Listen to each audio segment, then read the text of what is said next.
Meu amado, hoje é culto de ceia. Uma das primeiras lições que eu tenho para você hoje é: esteja preparado em tempo e fora de tempo, né? Se a Bíblia fala, tem um verso que fala que esteja preparado para responder a qualquer um que perguntar qual é a razão da tua fé, né? Então, se alguém te perguntar por que você crê nas coisas que você acredita, não dá tempo de você voltar, deixa eu lá perguntar para o pastor, deixa eu lá fazer esse curso. Esteja preparado em tempo e fora de tempo. Hoje, acho que acende essas luzes aqui, está apagada aqui, por favor. Hoje, pedi para o pastor Luiz trazer uma palavra para nós aqui, mas ele não passou muito bem, né, de ontem para hoje. Aí 7h20 da manhã me ligaram, acho que não vai dar, tal, né? Já te prepara lá. Esteja preparado em tempo e fora de tempo. Eu sempre tenho uma palavra engatilhada para momentos como esse, mas como era ceia, já tinha algo que eu queria fazer com vocês há um certo tempo, né? No momento de ceia, nós temos priorizado aqui na ceia, trazemos, né, os nossos pastores e os outros pastores da igreja para também dar uma palavra aqui, ministrar a ceia para nós. E eu queria fazer um exercício contigo que a igreja primitiva fazia quando iam cear. Nós temos hoje esse livro, né? E deixa eu te perguntar, se eu te mostrar aqui, o que é isso aqui para você? Não é uma pergunta retórica, tá? Você pode responder agora. O que isso significa para você? Não é retórica, gente, pode responder. Palavra de Deus, que mais? Um manual, uma bússola. Jesus, esperança, salvação. Como lá em cima? Caminho, verdade, que mais? Promessa, que mais? Direção, mais umas duas pelo menos. Futuro, que mais? Reflexão. Tantas coisas. Vocês viram que ninguém disse é um livro. Na verdade é um conjunto de livros. Bíblia significa um conjunto de livros. E de fato é isso que é para nós, querido. Temos tantas verdades, promessas, direção, futuro, tantas e tantas coisas que nós temos através disso. E você precisa ter a consciência de que isso aqui não estava acessível para muitas pessoas durante muito tempo. Os primeiros cristãos, quando eles se reuniam de tantas maneiras, né? Uma das prioridades ou uma das coisas mais preciosas que eles tinham é quando havia leitura da Escritura em público. Não tinha porções impressas para você levar para a tua casa. Então, o simples fato de você ir à igreja, um dos principais objetivos era ouvir a palavra de Deus. Nós não temos mais dentro da nossa liturgia, algumas igrejas históricas ainda permanecem com isso, né, de abrir lá e vamos ler um trecho das Escrituras, né, simplesmente por ler ou para informar as pessoas. Os tempos mudaram, nós temos muito mais acesso que isso, a necessidade primária de fazer isso se perdeu. Porém, nos dias que nós vivemos hoje, nós vemos muitos lugares se reunindo em torno da Bíblia, não mais como todas as características que vocês falaram aí, como promessa, como futuro, como direção, a partir dela eu tiro essas coisas, mas se dirigindo ou se reunindo em torno da Bíblia apenas como um livro para conter frases ou afirmações que impulsionem aquilo que eu já quero fazer. Então, uma coisa é eu abrir a palavra de Deus hoje, lá em Hebreus capítulo 8, e ver o que a Bíblia tem a dizer para nós. Outra coisa, eu já tenho uma ideia para falar para vocês, e agora eu vou procurar no meio de 66 livros, eu vou achar muitos argumentos aqui, eu vou procurar no meio desse livro aqui, argumentos ou textos, na boa parte fora do contexto, para afirmar aquilo que eu já quero dizer para você. Eu vou usar versículos da Bíblia, você vai sair daqui talvez com a impressão de que você entrou nesse lugar, você adorou a Deus, você ouviu a palavra de Deus, porque afinal eles colocaram na tela alguns versículos, eles leram para você alguns versículos, quando na verdade não, meu amado. Quando nós olhamos para isso aqui apenas como um livro, e dependendo do contexto que você fala, um manual, ele pode se tornar o que você quiser que ele se torne. É por essa razão que homens ao longo da história humana distorceram a palavra de Deus, mataram pessoas em nome de Deus, extorquiram pessoas em nome de Deus, venderam terrenos no céu em nome de Deus, enganaram dos mais altos aos mais baixos escalões, tudo em nome de Deus. Por quê? Porque o povo desconhecia de fato qual era a palavra de Deus. E hoje ela está plena, acessível para nós.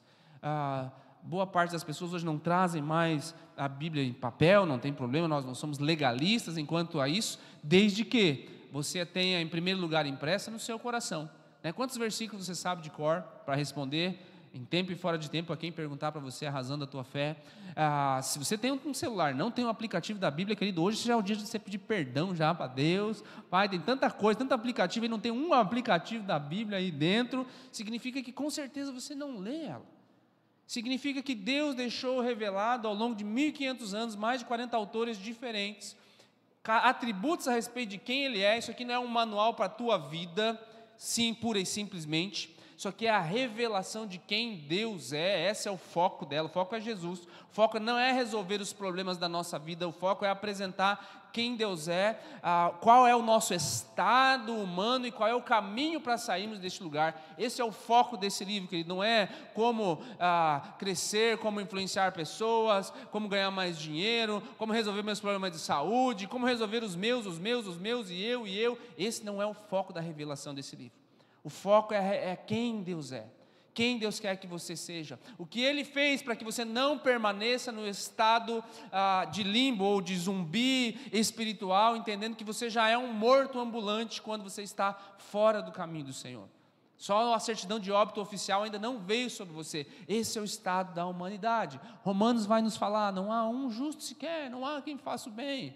Quando nós olhamos para esse tipo de texto e olhamos às vezes para as mensagens que nós ouvimos hoje, às vezes em muitas igrejas, nós nos assustamos.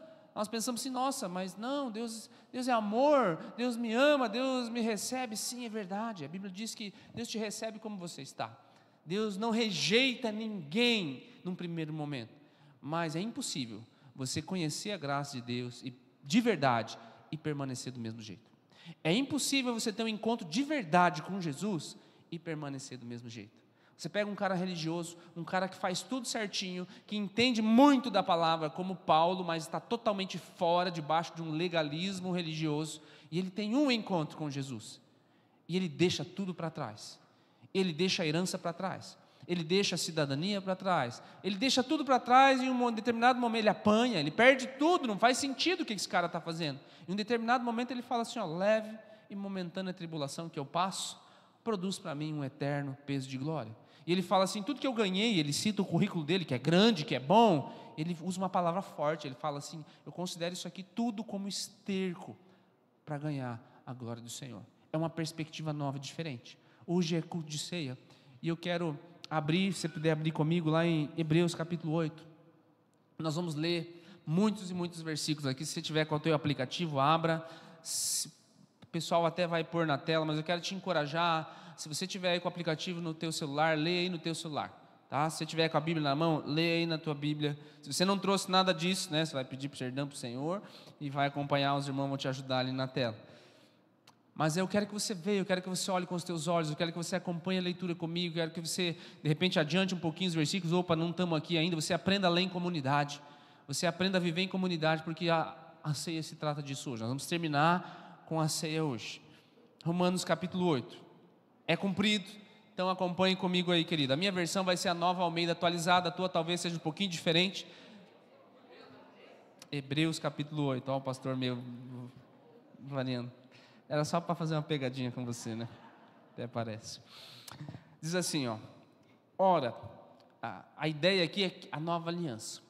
Ora, o essencial das coisas que estamos dizendo é que temos tal sumo sacerdote que se assentou à direita do trono da majestade nos céus, como ministro do santuário, do verdadeiro tabernáculo que o Senhor erigiu, e não o homem. Lembra da palavra da semana passada da pastora Sueli? Ela citou aqui exemplos do tabernáculo, todas as fases, quando você entra na porta, quando você passa pela pia de bronze, quando você entra numa casinha chamada Santo Lugar, lá tinha um candelabro, lá tinha os pães da expiação. Então, ele vai usar essas analogias que eles usavam de maneira religiosa, tá? Continuando o nosso texto aqui. Pois todo sumo sacerdote é constituído para oferecer dons e sacrifícios. Por isso, era necessário que também esse sumo sacerdote tivesse o que oferecer. Se ele estivesse na terra, nem mesmo sacerdote seria, visto que existirem aqueles que oferecem os dons segundo a lei. Esses ministram em figura ou representação, dependendo da tradução, e sombra das coisas celestiais, assim como Moisés foi divinamente instruído quando estava para construir o tabernáculo. Você percebe o que nós estamos lendo aqui? Ele está dizendo que aquele tabernáculo, todos aqueles utensílios, aquelas coisas, serviam de figura das coisas celestiais, serviam de representação das coisas celestiais. Então tem muitas coisas no Antigo Testamento que estão lá, que Deus está ensinando. Lembra? É revelação de quem Deus é. Foi por isso que eu fiz aquela introdução com você. Revelação de quem Deus é. Muitas coisas no Novo Testamento, principalmente nos 5 primeiros livros, tem leis, tem rituais, que Deus estava instruindo o povo como se achegar na presença dele. E ele usou coisas que nós conhecemos para representar uma figura, uma sombra. O que é uma sombra? É algo, eu estou vendo a sombra dessa xícara, eu consigo dizer para você qual é o contorno dela olhando para a sombra, eu consigo dizer mais ou menos qual é o tamanho dela olhando para a sombra, mas eu não consigo dizer a cor, eu não consigo dizer se tem detalhes dentro dessa xícara, eu nem sei dizer se ela está vazia ou cheia, mas quando eu olho para a sombra eu tenho uma ideia de que é a substância. Deus usou esse tipo de linguagem, esse tipo de figura, lá no Antigo Testamento, com tabernáculos, tendas. Olha, você tem que fazer dessa cor, você tem que pegar esse tecido, você tem que fazer desse jeito, isso aqui é ouro, isso aqui é prata, isso aqui é bronze. Todas essas coisas eram um símbolo, uma figura de tentar explicar algo celestial, algo grandioso. Você está comigo até aqui, querido? Então não se perca que o texto é grande, e a ideia é nós entendermos, nós vamos terminar lá naquela mesa lá, tá? Continuando lá. Verso 8: mas agora, Jesus obteve um ministério tanto mais excelente, quanto é também mediador de superior aliança, instituída com base em superiores promessas. Versículo 7 agora. Porque se aquela primeira aliança tivesse sido sem defeito, de maneira alguma estaria sendo buscado lugar para uma segunda aliança. E de fato, repreendendo-os, diz, e aqui ele vai usar um trecho bem grande de Jeremias. Ele vai dizer assim, eis, aí vem dias o Senhor, e firmarei uma nova aliança com a casa de Israel, e com a casa de Judá, não segundo a aliança que eu fiz com os seus pais, aquela lá atrás, no dia em que os tomei pela mão para os tirar da terra do Egito. De quem ele está falando? Do povo lá, quando ele tirou através de Moisés. Pois eles não continuaram na minha aliança, e eu não dei atenção a eles, diz o Senhor, porque esta é a aliança que eu farei com a casa de Israel, depois daqueles dias, diz o Senhor.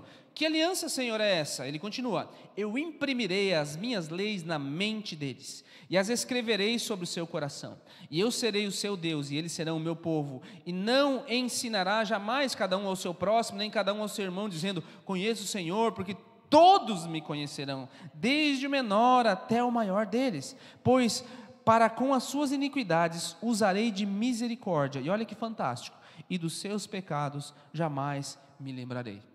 E ele lê um trecho de Jeremias, e agora ele termina esse bloco dizendo aqui no 13, quando ele diz uma nova aliança, porque isso é novidade para esse povo que está ouvindo, o que ele está querendo falar com nova aliança? Quando ele diz uma nova aliança, torna antiquada a primeira. Ora, aquilo que se torna antiquado e envelhecido está prestes a desaparecer, mas não entenda que isso aqui é diferente agora, porque os versículos e capítulos vieram séculos depois para nos ajudar a entender um pouco melhor o que nós estamos lendo, mas isso é uma carta, então é um texto corrido, e essa parte é um texto corrido, então ele não está desprezando o Antigo Testamento, já vou explicar isso para você, porque ele continua dizendo, ora, a primeira aliança também tinha preceitos de culto divino, e o seu santuário terrestre, porque foi edificado um tabernáculo, cuja parte da frente, onde estava o candelabro, a mesa e os pães da preposição, se chama santo lugar. Lembra da palavra da semana passada?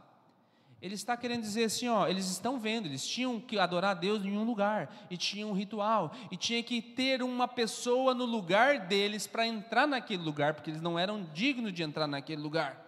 E ele está falando assim, agora surgiu uma nova aliança, e tem um mediador dessa nova aliança, mas tem muita coisa para a gente se desfazer, irmão. O que a gente faz? O sacrifício que a gente fazia, o jeito que a gente fazia, o jeito que a gente adorava a Deus, como é que funciona isso? Então ele usa todos os símbolos que aqueles irmãos sabiam, mesa, os pães, o candelabro, e ele está explanando e dizendo assim, por trás do segundo véu se encontrava o tabernáculo, que se chama o Santo dos Santos, a qual pertencia um altar de ouro para o incenso, e a arca da aliança, totalmente coberta de ouro, na qual estava numa urna de ouro, contendo o maná, o bordão de Arão que floresceu, e as tábuas da aliança.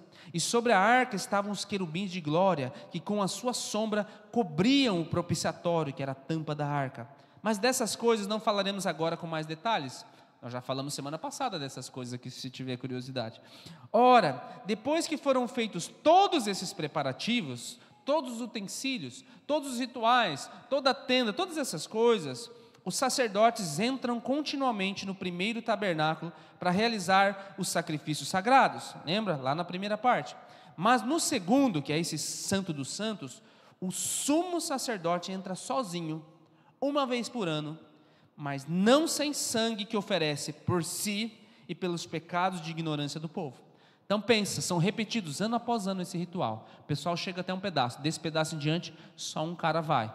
E ele vai levar o sacrifício de pecado dele mesmo e dos outros. E uma vez por ano eles repetem isso, eles repetem isso, eles repetem isso. Verso 8 do capítulo 9. Com isso, o Espírito Santo quer dar a entender, ou seja, olha, o que ele estava querendo explicar, por que eles faziam essas coisas. Que o caminho do santuário ainda não se manifestou enquanto o primeiro tabernáculo continua erguido. Isso é uma parábola para a época presente, na qual se oferecem dons e sacrifícios, embora estes, no que diz respeito à consciência, sejam ineficazes para aperfeiçoar aquele que presta culto. Ele já vai explicar isso aqui. Pois não passam de ordenanças da carne, baseadas somente em comidas, bebidas, diversas cerimônias de purificação impostas até o tempo oportuno de reforma. O que ele está querendo dizer? Tem muitos rituais, tem muitas coisas. Tem muitas pessoas que vão para Israel hoje e se deslumbram. Assim que acabar a guerra, aí nós vamos fazer uma caravana e vamos lá conhecer também, é bem legal. Porém, tem um fenômeno que acontece aí, dos turistas que vão para lá, chamado de Síndrome de Jerusalém. As pessoas vão na chamada Terra Santa, e elas vêm em muitos lugares, é muito fantástico, eu tive a graça e o privilégio de poder estar nesses lugares. É muito legal, é muito bom, você vivencia a Bíblia, você entende muitas coisas, você vê uma cultura. Porém, quando você chega em especial lá no Muro das Lamentações, ou na Muralha Oeste Ocidental, como é conhecida no resto do mundo, você vê, às vezes, milhares de pessoas em um ritual religioso, quase como um mantra, recitando orações, com uma reverência tremenda, desde idosos até jovenzinhos, assim, todos caracterizados em fileiras, com a sua Torá na mão, os seus escritos sagrados, recitando as orações, e as mulheres não podem ficar junto, então elas têm um outro bloco aqui separado, mas chega uma hora você está desse lado, junto, cheio de homem, né? E hoje é uma experiência que já não se tem mais, você está num lugar só com homens, ou só com mulheres, num sentido público e coletivo, que não seja um ambiente de culto, né? Você não tem mais esse tipo de experiência, então você entra naquele lugar, e tem lá, às vezes, 300, 400, 500, 1000 homens num lugar, olhando para o mesmo lugar, lendo os mesmos textos, fazendo as mesmas coisas, do mais velho, do mais novo, até uma criança, no meio daquilo tudo, aquilo te dá um senso de pertencimento, de identidade, e você ouve, de repente, o coro das mulheres lá do outro lado da barreira que colocaram, e você se empolga aqui desse lado também, e todos estão olhando para o mesmo lugar, e a síndrome de Jerusalém pega as pessoas aonde? O homem, ele tem uma necessidade de ser aceito, o homem ser humano, ele tem uma necessidade de pertencer a um grupo maior do que ele mesmo, ele tem uma necessidade dentro dele de participar de uma missão maior do que o próprio trabalho dele. Isso é algo que está inato dentro de nós, e nós tentamos preencher esse vazio com coisas, com uma carreira, com várias outras coisas. E quando você entra num lugar como esse, e Deus deixou isso plantado neles lá atrás, para levar eles a algum lugar, nós estamos lendo o texto que está se tratando sobre isso, e aí quando você chega e você vê tudo daquilo, muitas pessoas se deslumbram, e tentam preencher essa necessidade que está lá dentro deles. Eles pensam assim, nossa, que negócio legal, eu gostaria de fazer parte disso. E a síndrome de Jerusalém, as pessoas voltam com a ideia de querer reproduzir as mesmas coisas que estão lá. Então é comum hoje, muitas igrejas a gente chama de judaizantes, de querer trazer princípios e costumes antigos de volta para a igreja, de querer reproduzir mais ou menos o que vivenciou lá, para ter aquela sensação de volta. Olha, está faltando isso, a igreja brasileira não tem isso, né? E aí voltam pastores, ou sei lá o que eles são, a usar os quipás, e põem um talit, põem uns negócios, põem uns troços diferentes, e agora traz de novo os elementos judaicos, traz o shofar, põe aqui um candelabro, põe um monte de outras coisas que remetem àquele lugar, que são símbolos da palavra, tem o seu papel como símbolo, mas quando nós colocamos em um lugar de destaque no nosso coração, e não apenas como um método de ensino, isso se torna um ídolo religioso. Quando eu entendo que eu preciso ter uma menorá ali dentro da minha casa para iluminar aquele lugar. Quando eu entendo que quando você olha para mim, eu estiver vestido aqui com talit, com kippah, alguma coisa, isso me dá mais autoridade sobre aquilo que eu estou falando para você, ou isso me torna mais santo, eu estou considerando sagrado coisas que Deus disse que não era para considerar sagrado. E a Bíblia é bem clara a respeito disso. Ela dá o nome de idolatria. Tudo que toma o sentido de sagrado, que deveria ser colocado para Deus, se torna idolatria. Pode ser qualquer coisa. Já falei sobre isso com você. Pode ser a tua carreira, pode ser o teu marido, pode ser o teu filho. Tudo que toma, se isso aqui for tirado de mim, a minha vida não faz mais sentido. Qual é o primeiro mandamento? Amar a Deus sobre todas as coisas. Vocês aprenderam lá na igreja católica, gente. Êxodo 20. Esse é o primeiro mandamento. Não terás outros deuses diante de mim. Talvez é um choque, mas está lá na tua Bíblia, você pode voltar e ler na tua casa. Ele vai dar um discurso bem grande no capítulo 20, e ele vai começar o mandamento primeiro deles. A primeira coisa que eu quero falar para vocês: não terão outros deuses diante de mim. Ele começa assim: eu sou o Senhor teu Deus, que te tirei da terra do Egito. Não terão outros deuses diante de mim. Nós nos tornamos especialistas em fazer deuses, e às vezes nós fazemos até disso aqui, um Deus. Nós entendemos que se eu tomar isso daqui, se eu beber isso daqui, então as coisas vão acontecer. E o que nós estamos lendo nesses capítulos aqui compridos, nada mais é do que ele está falando de vários rituais que eles faziam. Ele está falando assim: eu tenho uma nova aliança. Isso aqui era sombra, isso aqui teve o seu papel, ele não está anulando a lei. Jesus fala que ele não veio para acabar com a lei, ele veio para cumprir a lei. Mas, às vezes nós nos apegamos nos rituais, nas coisas, nós consideramos um culto mais sagrado que outro, um pastor mais sagrado que outro, um momento mais sagrado que outro, quando na verdade não é. Olha o verso 11 do capítulo 9, continuando a nossa jornada. Quando, porém, Cristo veio como sumo sacerdote, e agora ele começa a usar as analogias que eles acabaram de explicar. Cristo é o nosso sumo sacerdote, dos bens já realizados, mediante o maior e mais perfeito tabernáculo, não feito por mãos humanas, quer dizer, não dessa criação. O que ele está falando? Nós não precisamos esperar o templo de Jerusalém ser reconstruído, querido. Está cheio de gente aí com expectativa, quando Israel reconstruiu o terceiro templo. Eu acredito que em algum momento da história eles vão reconstruir, já está tudo prontinho lá. Eles têm até um museu do templo. O dia que cair aquela mesquita, na verdade é um monumento, o Dom da Rocha é um monumento, não é uma mesquita, mas o dia que cair aquilo lá, talvez no outro dia a turma já está lá reconstruindo o templo. Muitas pessoas, às vezes muitos evangélicos, vão ir para aquele lugar não apenas para conhecer e ter a curiosidade de ver o ambiente histórico, arqueológico, que é bem legal, que eu recomendo você fazer isso, se você puder. Porém, entender que não, agora sim, agora Deus restaurou a ordem das coisas. Gente, nós estamos falando de 2000 anos atrás, já está escrito aqui, o que Deus veio para fazer, o que Jesus veio para fazer, não tem a ver com expectativa de coisas criadas pelos homens. O que tinha para ser feito em termos de criação, já foi feito. Agora existe algo que já foi feito que às vezes nós não entendemos. Nós vamos terminar lá na ceia, não esquece, não estamos perdidos aqui. Continuando nosso texto aqui, verso 12: não pelo sangue de bodes, de bezerros, mas o seu próprio sangue. Ele, lembra que ele está falando de Jesus, né? Cristo, entrou no santuário uma vez por todas e obteve uma eterna redenção. Portanto, se o sangue de bodes e de touros e a cinza de um novilho aspergido sobre os contaminados os santificavam quanto à purificação da carne, ele fala dos rituais que eram feitos, verso 14, muito mais o sangue de Cristo, que pelo Espírito eterno a si mesmo se ofereceu sem mácula a Deus, purificará o quê? A nossa consciência de obras mortas, para servirmos ao Deus vivo. Por isso mesmo, Ele é o mediador da nova aliança, a fim de que todos os que foram chamados recebam a promessa da herança eterna, visto que houve uma morte para a remissão e transgressão que foram cometidas sob a primeira aliança. Porque, e olha o exemplo que ele dá, onde há um testamento é necessário constatar a morte de quem o fez. E ele vai explicar aqui o básico. Quando é que você recebe a herança? O testamento está ali. Já está escrito, já está dito o que você vai ganhar. Mas quando é que você vai receber a herança de verdade? Quando aquele que escreveu o testamento morrer.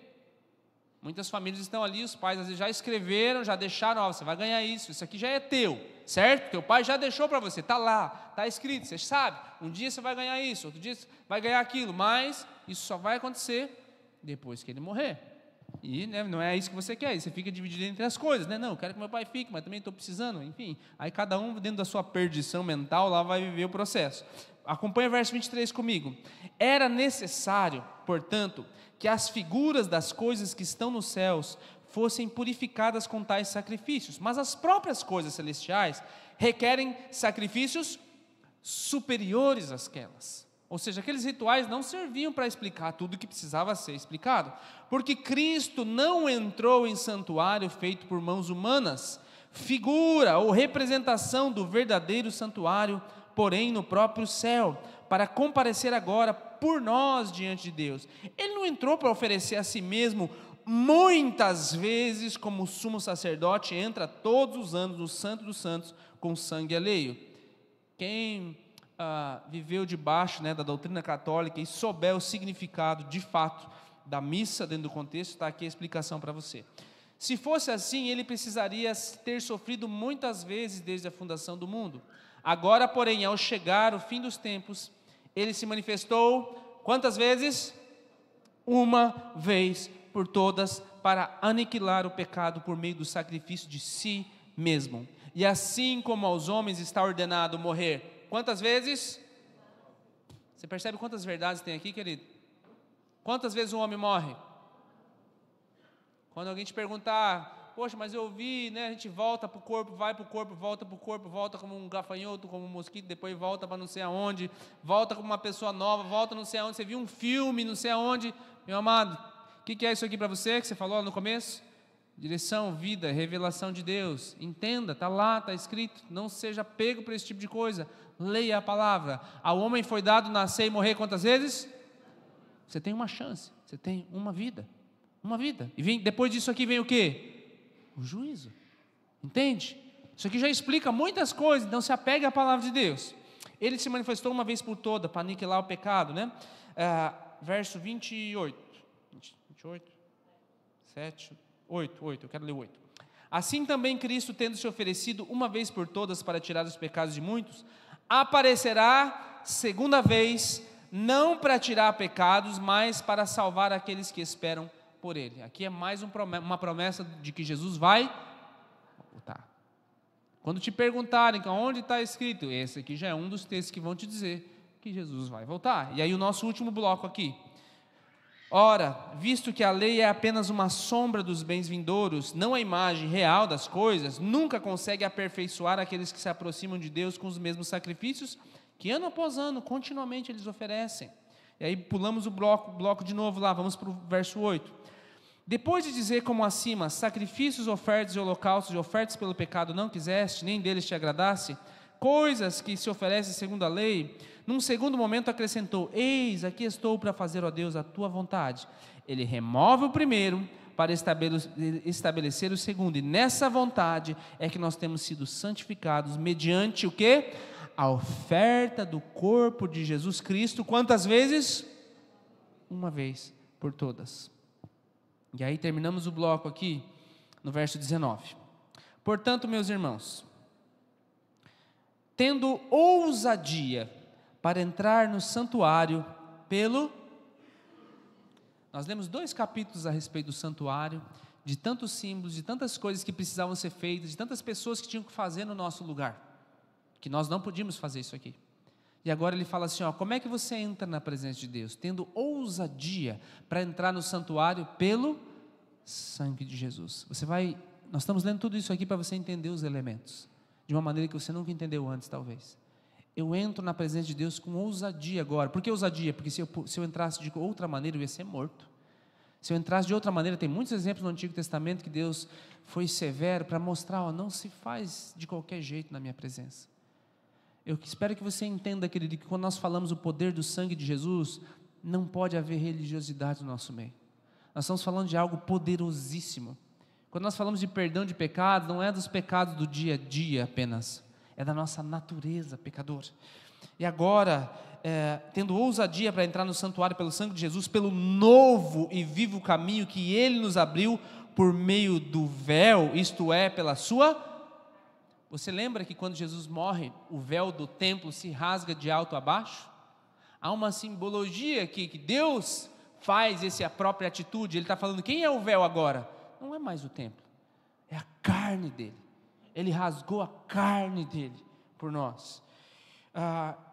E tendo um grande sacerdote sobre a casa de Deus, o que eu faço agora, Senhor? Verso 22.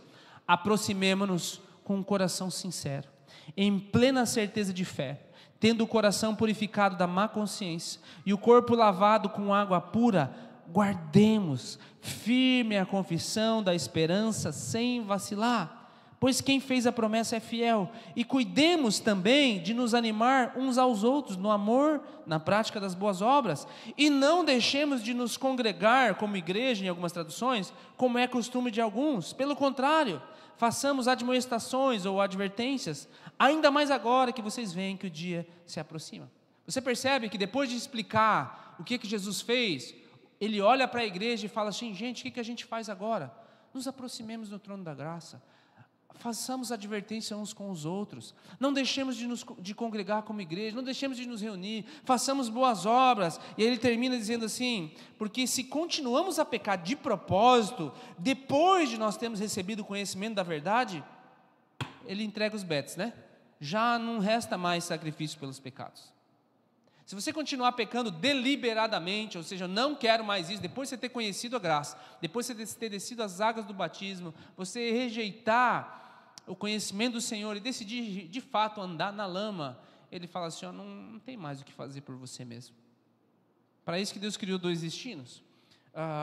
Pelo contrário, resta apenas uma terrível expectativa de juízo e fogo, é o que nós chamamos de inferno. Vingador, prestes a consumir os adversários. Quem tiver rejeitado a lei de Moisés morre sem misericórdia pelo depoimento de 2 ou 3 testemunhas. Essa era a lei para eles e para nós. Imagine quanto mais severo deve ser o castigo daquele que pisou o Filho de Deus, profanou o sangue da aliança, com o qual foi santificado e insultou o Espírito da graça. Pois conhecemos aquele que disse, a mim pertence a vingança, eu retribuirei. E outra vez o Senhor julgará o seu povo. Horrível coisa é cair nas mãos do Deus vivo. Você percebe os dois aspectos aqui, querido? Deus é amor, Deus te recebe, Deus te ama. Deus fez tudo isso para que você pudesse entrar com ousadia na presença dEle, no trono da graça, e experimentar a graça do Senhor. Amém até aqui? Mas não se engane, ninguém faz Deus de bobo. Não se engane, querido, todas essas barbaridades que nós estamos vendo na nossa sociedade, no nosso tempo, na nossa geração, vai haver um julgamento. A igreja é um lugar para você vir e entender a grandiosidade do amor de Deus. Não é um lugar para vir e depositar medo sobre as pessoas, mas nós entendemos isso aqui como a justiça do Senhor. Nós entendemos que Deus dá oportunidade a todas as pessoas, Ele quer, a Bíblia fala que Ele deseja que todos sejam salvos, mas a grande pergunta é, todos serão salvos? Não. Há uma doutrina maligna e diabólica espalhada em algumas correntes de alguns lugares aí evangélicos por aí, chamado hipergraça, que no final das contas todo mundo é aceito no mesmo lugar. Não é bíblico. Não. Existe um caminho para nós trilharmos, e esse caminho, que é a parte final da minha palavra, se chama perseverança. Perseverança, querido, é ouvir a palavra de Deus, ser impactado por ela, sentir o amor de Deus, e de repente você enfrenta alguma tribulação, de repente você enfrenta alguma doença, de repente você enfrenta alguma crise, e você não simplesmente atribui a Deus a culpa de todas as coisas. Senhor, culpa tua, por que o Senhor não faz nada? Quem pensa assim é que está servindo a Deus apenas com o desejo de que Deus o sirva, condicionalmente. Não é essa a ideia. Ele vai terminar dizendo assim, verso 36, vocês precisam perseverar para que, havendo feito a vontade de Deus, alcancem a promessa. E ele termina o capítulo 10, que é onde a gente vai terminar aqui, dizendo, nós, porém, não somos dos que retrocedem para a perdição, mas somos da fé para a preservação da alma. Você é dos que retrocedem ou dos que perseveram, meu amado? Entende que nós, dia após dia, nós enfrentamos muitas situações E eu amo a palavra de Deus por isso. Porque nós viemos aqui, nós experimentamos momentos na presença de Deus como culto, como igreja, onde nós terminamos às vezes algumas palavras vibrando, né? Chorando, abraçando. Semana passada nós terminamos aqui com uma ministração aos pés da cruz. Às vezes a gente sai empolgado, a gente termina com algumas promessas, mas tem que haver cultos, e hoje é um desses. Tem que haver cultos, onde nós terminamos e nós saímos com aquela sensação assim: ai, eu tenho que rever alguns conceitos. Ai, poxa, não vamos terminar o culto aqui só na vibe da conquista, da vitória. Não, nós temos que terminar, às vezes, alguns dos nossos cultos como igreja, lendo os trechos da palavra de Deus e pensando assim: eu tenho que rever a minha vida. E isso é o Espírito Santo agindo. E isso continua sendo um culto cheio do Espírito Santo. E isso continua sendo a presença de Deus. Você está entendendo, querido? Nós precisamos amadurecer como cristãos. As pessoas hoje elas vão à igreja só para ter uma experiência, mas infelizmente não é mais uma experiência com Deus. Elas querem sair de lá empolgadas, elas querem sair de lá se sentindo impulsionadas e mais do que vencedoras em todas as coisas, quando de repente, muitas dessas vezes elas deveriam sair de lá constrangidas, elas deveriam sair de lá impactadas, elas deveriam sair de lá assim: pobre de mim se não buscar esse Deus, porque eu sou incorrigível por mim mesmo. E quando você entender o quão incorrigível você é, querido, aí sim, você vai ser digno de participar do que nós vamos fazer agora. Eu vou pedir para o pessoal se posicionar já, e hoje vai ser diferente. Você já vai receber os elementos aí sentadinho. Segure e guarde eles nas suas mãos aí, que eu vou fazer a conclusão da palavra. Quando eu sou digno? Eu não vou ler o texto base hoje, que é o texto de 1 Coríntios, capítulo 11, que nós sempre lemos. Paulo, ele dá orientações para nós a respeito de quem come e bebe a ceia indignamente. Pode distribuir já, pessoal. Depois nós vamos orar por esses elementos, vamos consagrar e vamos cear. Mas o fato aqui, querido, é que Jesus usa esses elementos. Que dia? No dia da Páscoa judaica, cheio de simbolismo. E ele pega e fala assim: esse é o pão, que está aí já fragmentado para vocês. Ele pega um pão, bem grandão, e ele parte. Ele disse assim: ó, esse é o pão. E esse pão é o meu corpo, que vai ser partido por vós. Quando você pôr esse pedaço de pão na tua boca, nós vamos fazer diferente hoje. Nós vamos dar um tempo para você partilhar de algum dos elementos. Qual é a ideia aqui? Você já está recebendo um fragmento de pão aí. Lá na primeira ceia não foi assim. Na primeira ceia diz que Jesus pegou um pão mais ou menos como esse aqui, talvez um pouquinho mais baixo. Esse aqui é de mentira, tá? Não vou poder partir para você. Mas ele pegou esse pão e partiu, e foi partindo, e foi partindo, e foi partindo. Toma aqui, toma aqui, toma aqui. Ele foi quebrando aquele único pão em vários e vários pedaços, até que o último recebesse. E ele fala assim: está vendo esse fragmento que vocês estão recebendo na mão aí? Isso aqui é um pedaço de mim. O meu corpo vai ser moído, igual está aqui na nossa mão esses pedacinhos aqui, ó, o meu corpo. Essa é a analogia que Jesus estava dizendo, querido. O meu corpo vai ser moído por vocês. Às vezes as pessoas vêm para a igreja enxergando isso aqui: ah, isso aqui eu vou tomar, eu vou comer, eu vou ser curado, eu vou ser isso, eu vou ser aquilo. Misericórdia. Jesus não veio morrer só para curar as nossas doenças e pagar as nossas dívidas financeiras. Quando esse pedaço de pão vem na minha mão, querido, eu tenho que entender que é como se fosse um pedaço de alguém muito querido. Isso não é de fato, Jesus não se encarna aqui, tá? Esse também é um outro assunto para um outro dia. Mas isso aqui me lembra que um altíssimo preço foi pago para que eu pudesse sentar num lugar como esse hoje, ouvir a palavra de Deus e lembrar. Fazer isso em memória. Nós escolhemos fazer isso uma vez por mês. E hoje eu quero que você se lembre, talvez como você nunca se lembrou antes, do porquê que nós ceamos. E esse é o texto que fala sobre a igreja. Não deixe de reunir como igreja, como congregação. Você não pode fazer isso sozinho, na tua casa sozinho, online sozinho, a não ser que exista uma situação caótica no mundo como foi a da pandemia. Do contrário, querido, você precisa se reunir com pessoas. Se você está online me acompanhando e está sozinho aí, deixa eu te dizer, querido, que esse não é o melhor caminho para você. Se você se preparou para fazer isso, você não podia vir à igreja, você se preparou para esse momento com a tua família, tá legal, você não podia estar aqui, que bom que você está fazendo isso, que bom que você está fazendo e partilhando isso com a tua família. Talvez você está do outro lado do continente, você está em outro lugar, não pode estar aqui conosco, tá tudo bem para você. Mas se você fez isso sozinho na tua casa, sem estar na comunhão dos irmãos, não é dessa maneira que funciona. A ideia é que isso aqui foi partilhado como um corpo, e há um pedaço que eu olho e vejo, isso aqui saiu de um só, não vai ser refeito várias vezes, foi feito uma vez só, há um só mediador, e eu tenho só uma vida. E quando nós olhamos para tudo e agora, para que isso me lembra? Que eu posso entrar na presença de Deus com ousadia. Vamos consagrar esse elemento ao Senhor. Segure nas tuas mãos. Pai, aqui está o elemento pão.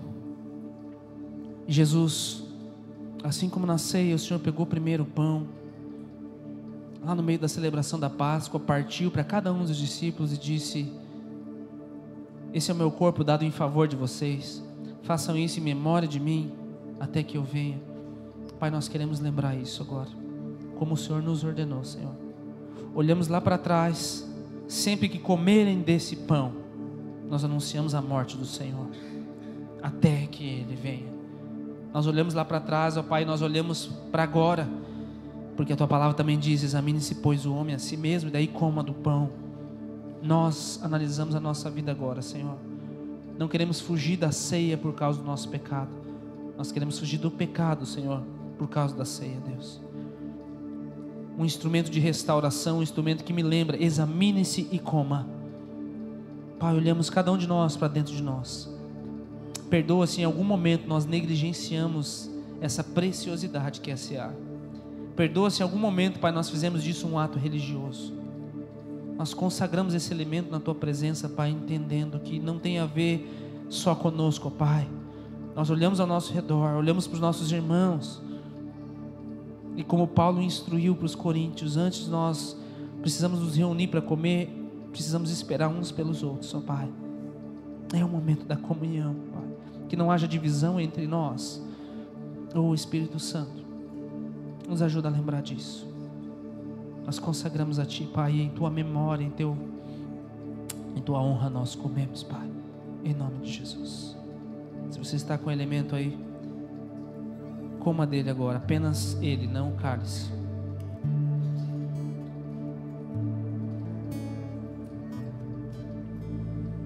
Há um símbolo aqui. Eu mastigo, eu lacero esse pedaço de pão, eu moo ele, até que ele não exista mais. Quando Jesus fala assim: isso que vai ser feito com o meu corpo, eu vou entregar ele para ser torturado, eles vão colocar espinhos sobre a minha cabeça, eles vão ferir a minha carne, eles vão tentar ferir as minhas emoções, eles vão me insultar diante das pessoas, eles vão me despir, a minha vergonha vai ser mostrada diante das multidões, eles vão me fazer andar pelas ruas descalço, eles vão me levar a um alto monte, eles vão me fazer carregar um pedaço de madeira, eles vão colocar pregos nas minhas mãos e nos meus pés. Quando eu mastigo esse pão, querido, eu lembro do preço que foi pago por mim. Eu vou sentir dor, a minha vergonha vai ser exposta, eu vou ser caluniado, e ainda assim, lá em cima na cruz, eu vou ouvir: se tu és filho de Deus, desce daí, para que a gente acredite em você. Você não salva nem a si mesmo, o que está querendo salvar as outras pessoas? E não o suficiente, depois de ele expirar, dizendo: está consumado, eles ainda vão pegar uma lança e perfurar o meu lado, eu vou ser transpassado, e a Bíblia vai chamar isso de: ele foi transpassado pelas nossas transgressões. Quando você come esse pão, querido, hoje na tua mão, talvez ele desce seco, e é assim que ele deve ser feito, para que nós entendamos que o corpo de Cristo foi entregue por nós. Por que nós estamos tão preocupados com as coisas da terra? Ele está falando assim: isso aqui não importa, isso aqui não é a coisa mais importante.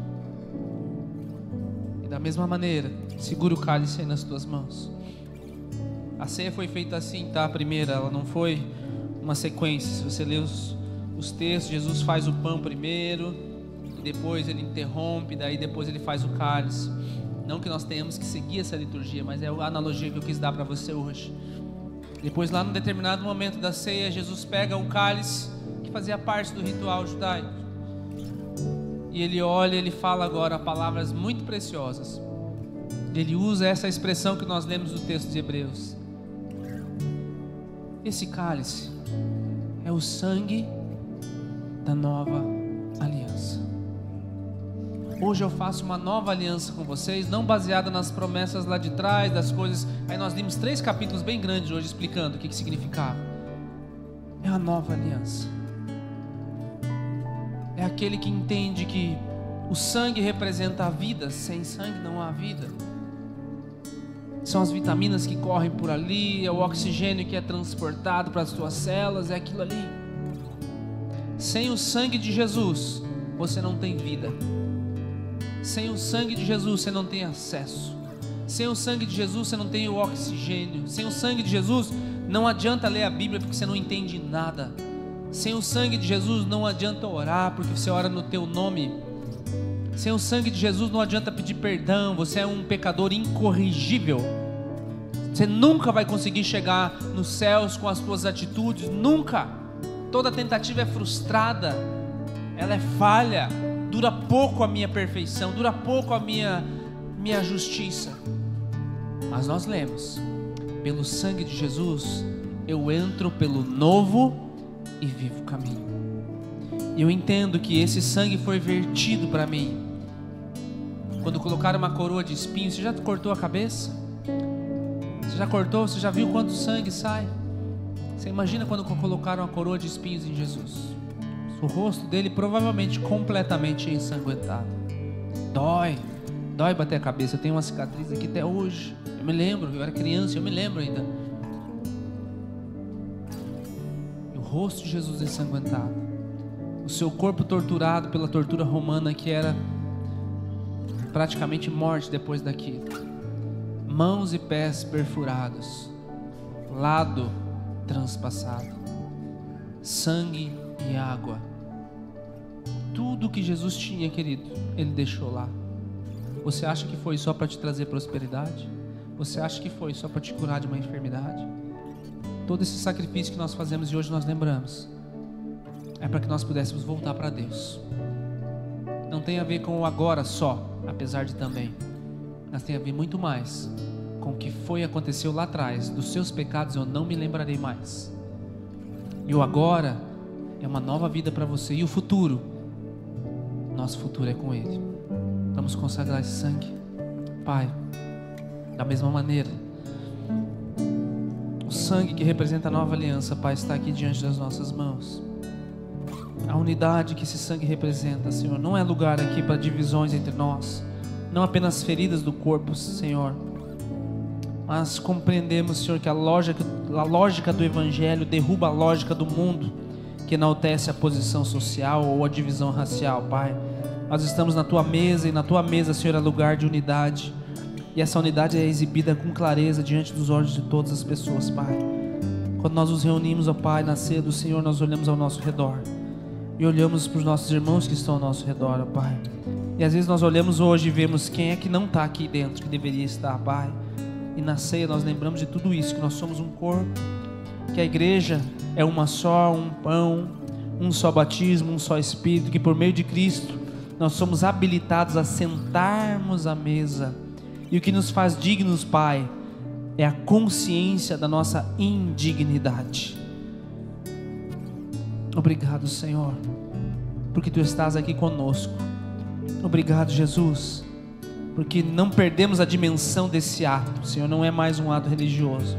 Tu estás presente, Senhor, não basicamente na mesa, mas Tu estás aqui, Senhor, à mesa. A ceia do Senhor diz que o Senhor não morreu apenas, o Senhor está vivo e está muito bem. Pai, ela não apenas se assenta na mesa, mas o Senhor prepara uma mesa para nós. Consagramos esse elemento, Pai, e recebemos o Teu sacrifício como aquele que nos traz vida e vida em abundância. Em nome de Jesus.